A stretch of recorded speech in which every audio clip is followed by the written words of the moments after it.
Hi అండి, welcome to our channel. ప్రస్తుతం మనతో పాటు ఉన్నారు ప్రముఖ ఫిలిం జర్నలిస్ట్ ధీరజ్ అప్పాజీ గారు. సో వారితో మాట్లాడేద్దాం. నమస్కారం సార్. నమస్తే బాను. ఎలా ఉన్నారు సార్? బాగున్నా. మనం అక్కినేని ఫ్యామిలీ గురించి మాట్లాడుకున్నట్టయితే, అక్కినేని ఫ్యామిలీ అంటే తెలియని వాళ్ళు ఉండరు. అన్నపూర్ణ స్టూడియోస్ ఉంది, వాళ్ళ తల్లిగారి పేరు మీద తీశారు. నాగేశ్వరరావు గారు కానీ, నాగ చైతన్య, నాగార్జున గారు, అఖిల్, మొత్తం సినీ ఇండస్ట్రీ మొత్తం అందరూ కూడా సినిమాల్లోకి వచ్చేసారు. వాళ్ళు ప్రూవ్ చేసుకున్నారు. నాగ చైతన్య ఇంకా అఖిల్ గారు ఒకే తల్లి బిడ్డలు కాకపోయినా కూడా ఎంత మంచిగా కలిసి పెరిగారు. కలిసి అన్నీ ఇప్పుడు మూవీస్ కూడా చాలా బాగా చేస్తున్నారు. ఏంటి సార్ ఈ మధ్య మరి వాళ్ళిద్దరి మధ్య విభేదం ఏంటి అసలు? అంటే ముందుగా నువ్వు చెప్పినట్టు అక్కినేని కుటుంబం తెలుగు సినిమాకి అంకితమైన ఫ్యామిలీలో ఒకటి. అవును సార్. నాగేశ్వరరావు గారు దగ్గర నుంచి నాగార్జున ఇంచుమించు తండ్రిని మించిన తనయుడిలాగా తను కూడా హీరోగా ఎంతో పేరు తెచ్చుకున్నారు. అలాగే వాళ్ళ బ్రదర్ వెంకట అక్కినేని కూడా చాలా సినిమాలు చేశాడు. వాళ్ళ అమ్మాయి నాగ సుశీల చాలా సినిమాలు ప్రొడ్యూస్ చేసింది. వాళ్ళ అబ్బాయి సుశాంత్ కూడా హీరోగా తర్వాత ఇప్పుడు అలవైకుంఠపురంలో, మొన్న వచ్చినటువంటి రావణాసురులో, ఇటువంటి సినిమాల్లో మంచి క్యారెక్టర్లు అవి చేస్తున్నారు. అలాగే సుమంత్, నాగేశ్వర గారు మనవడు సుమంత్ కూడా ఇండస్ట్రీలో one of the leading hero లాగా ఉన్నాడు. ఇంకా నాగార్జున గారి అబ్బాయి Naga Chaitanya one of the big hero. అలాగే అఖిల్ కూడా ఇప్పుడు ఉన్నాడు. అమల గారు చాలా సినిమాలు యాక్ట్ చేశారు. పెళ్ళైన తర్వాత కొంచెం విరామం తీసుకొని మళ్ళీ పిల్లలు అఖిల్ పెద్ద అయిన తర్వాత తను కూడా ఇప్పుడు మన లైఫ్ ఈజ్ బ్యూటిఫుల్ ఒకటి చేశారు. సర్వానంద్ సినిమా ఒకటి మొన్న చేశారు. కాబట్టి మొత్తం ఫ్యామిలీ. అలాగే నాగార్జున మేనకోడలు సుప్రియ కూడా అన్నపూర్ణ స్టూడియోస్ నిర్వహణలో చాలా కీలక పాత్ర పోషిస్తారు. ఆమె కూడా సినిమాలు ప్రొడ్యూస్ చేస్తుంటారు, సుమంత్ సిస్టర్. కాబట్టి ఫ్యామిలీ మొత్తం సినిమాకి అంకితమైనటువంటి ఫ్యామిలీ. ఇకపోతే నాగ చైతన్య అఖిల్ మధ్య ఏదో విభేదాలు ఉన్నాయన్నది కేవలం సోషల్ మీడియా సృష్టి తప్ప వాళ్ళ మధ్య ఎటువంటి విభేదాలు లేవు. హ్యాపీగా వాళ్ళు ఉన్నారు. ఒకవేళ ఏమైనా చిన్న చిన్నవి ఉంటే కూడా నాగార్జున గారు ఇద్దరిని పిలిచి కూర్చోబెట్టి చేసే ఇదే తప్ప ఈ సోషల్ మీడియాలో ప్రచారం జరుగుతున్నట్టు వాళ్ళ మధ్య విభేదాలు అటువంటి ఏమీ లేవని నేను అనుకుంటున్నాను. మరి మొన్న అఖిల్ గారి బర్త్డే అయింది. ఆ బర్త్డే రోజు కనీసం విషెస్ కూడా తెలపలేదు అని చెప్పేసి అంటున్నారు. అంటే ఏంటి, సోషల్ మీడియా వేదికగా విషెస్ చెప్పలేదని? చెప్పలేదు. సోషల్ మీడియా వేదికగా విషెస్ అంటే సోషల్ మీడియా వేదికగా విషెస్ చెప్పేది అంటే అలా కాదు. సోషల్ మీడియా వేదికగా విషెస్ చెప్పడం అనేది ఎవరు చేస్తారు? బయట వాళ్ళు చేసే ఇది. ఎందుకంటే వాళ్ళు డైరెక్ట్గా కలిసే ఇది ఉండదు కాబట్టి. అంటే దానికి కొంచెం టైం టేకింగ్ కదా, ఒక చోట నుంచి ఇంకో చోటకు వచ్చి కలిసి విషెస్ చెప్పడం అనేది కొంచెం టైం టేకింగ్ ప్రాసెస్ కాబట్టి వీళ్ళేమో బర్త్డే హడావుల్లో వీళ్ళు ఉంటారు, ఎందుకంటే డిస్టర్బ్ చేయడం అని చెప్పి ఫోన్ చేసో ఇది లేదంటే ట్విట్టర్లోనో ఫేస్బుక్లోనో పెడతారు. ఒకే ఇంట్లో ఉండేవాళ్ళు పనిగట్టుకొని ట్విట్టర్కి వెళ్ళి ట్విట్టర్లోనో ఫేస్బుక్లోనో ఇంకొక వేదికలోనో ఎందుకు శుభాకాంక్షలు చెప్తారు? వాళ్ళు ఉండేది ఒకే చోట కదా. అన్నదమ్ములు ఇద్దరు డైరెక్ట్గా వెళ్ళి కలుసుకొని విష్ చేసే పరిస్థితి ఉంటుంది. బర్త్డేకి విషెస్ ట్విట్టర్లో పెట్టలేదు కాబట్టి వాళ్ళిద్దరి మధ్య విభేదాలు ఉన్నట్ల కాదు చెప్పుకొస్తున్నారు. అయితే ఏంటంటే అంటే రంధ్రాన్వేషణ చేయడం అనేది ఇప్పుడు చాలా ఎక్కువైపోయింది కాబట్టి ఎందువల్ల విష్ చేయలేదు అనేది కోణంలో విపరీతంగా పరిశోధన చేసినట్టుగా చేసేసి వాళ్ళిద్దరి మధ్య విభేదాలు ఉంటాయని చెప్పి వీళ్ళే తీర్మానాలు చేసేసుకొని దాన్ని ప్రచారం చేయడం తప్ప ఎందుకు ఉంటాయి వాళ్ళిద్దరి మధ్య విభేదాలు? అయితే మొన్న అఖిల్ బర్త్డే రోజు నాగ చైతన్య చెప్పలేదు, కానీ ఇప్పుడు అక్కినేని సమంత అనలేం మనం, ఎందుకంటే వాళ్ళు విడిపోయారు కాబట్టి. సమంత ఋతుప్రభు గారు కూడా విషెస్ తెలిపారు.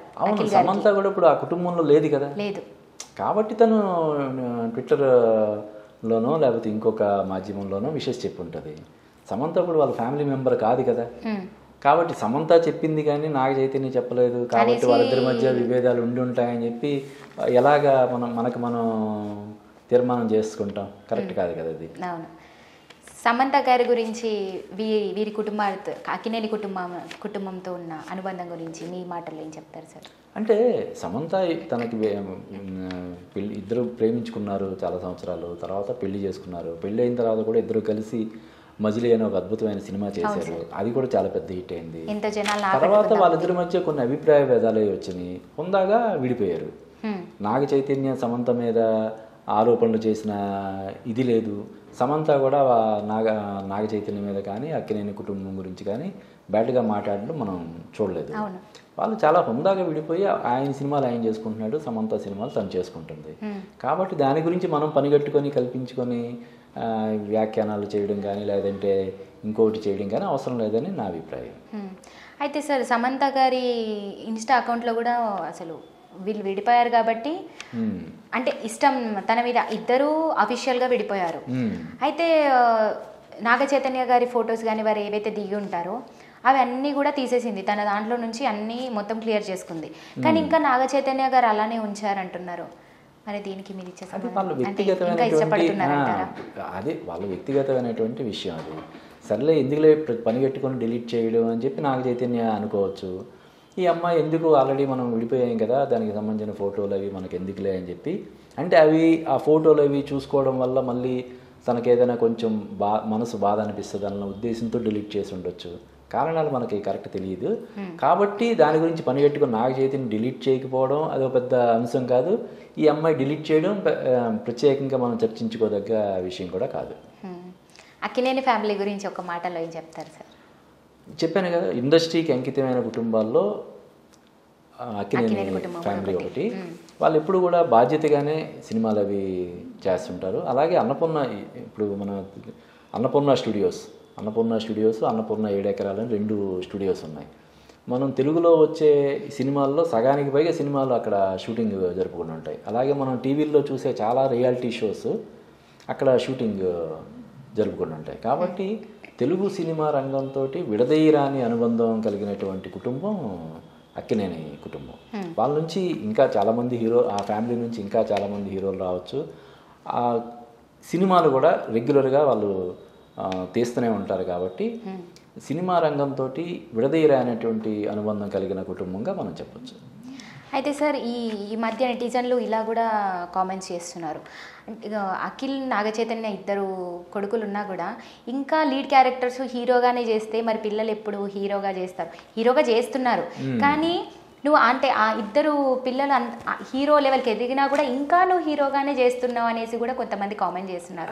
దీనికి మీరు ఇచ్చే కాదు అంటే ఇది కొత్తగా జరుగుతున్నది ఏం కాదు కదా. ఇప్పుడు ఉదాహరణకి మెగాస్టార్ చిరంజీవి గారు ఉన్నారు. అవును, వాళ్ళ అబ్బాయి రామ్ చరణ్ ఎప్పటి నుంచో చిరుత టైం నుంచి సినిమాల్లో చేస్తున్నాడు.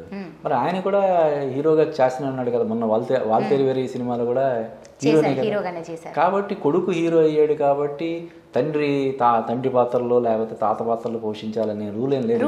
అంతకుముందు నాగేశ్వరరావు గారు కూడా చేశాడు. నాగార్జున హీరో అయిన తర్వాత కూడా నాగేశ్వరరావు గారు హీరోగా చేశారు. మహేష్ బాబు హీరో అయిన తర్వాత కూడా, రమేష్ బాబు హీరో అయిన తర్వాత కూడా కృష్ణ గారు చేశారు. ఎన్టీఆర్ బాలకృష్ణ హీరో అయిన తర్వాత కూడా ఎన్టీఆర్ చేశారు. కాబట్టి పిల్లలిద్దరూ హీరోలు అయ్యారు కాబట్టి నాగార్జున తండ్రి పాత్రలో పోషించాలని నాకు తెలిసి అభిమానులు ఎవరు అలా కోరుకోరు. అవును సార్, అభిమానులు కోరుకోరు. ఎవరైనా కావాలని సరదాగా చేసే కామెంట్లు తప్ప. అంటే ఇంకా రొమాంటిక్ మూవీస్ చేస్తున్నారు సార్. ఇంకా కూడా అంటే అంత ఏజ్కి వెళ్ళినప్పుడు కూడా అలాంటి మూవీస్ చేయకుండా ఇంకా హీరోగా ఇంట్రడక్షన్ ఇస్తూ ఇంకా రొమాంటిక్ మూవీస్ అలాంటివి చేస్తున్నారు. మొన్న కామెంట్స్ వచ్చాయి.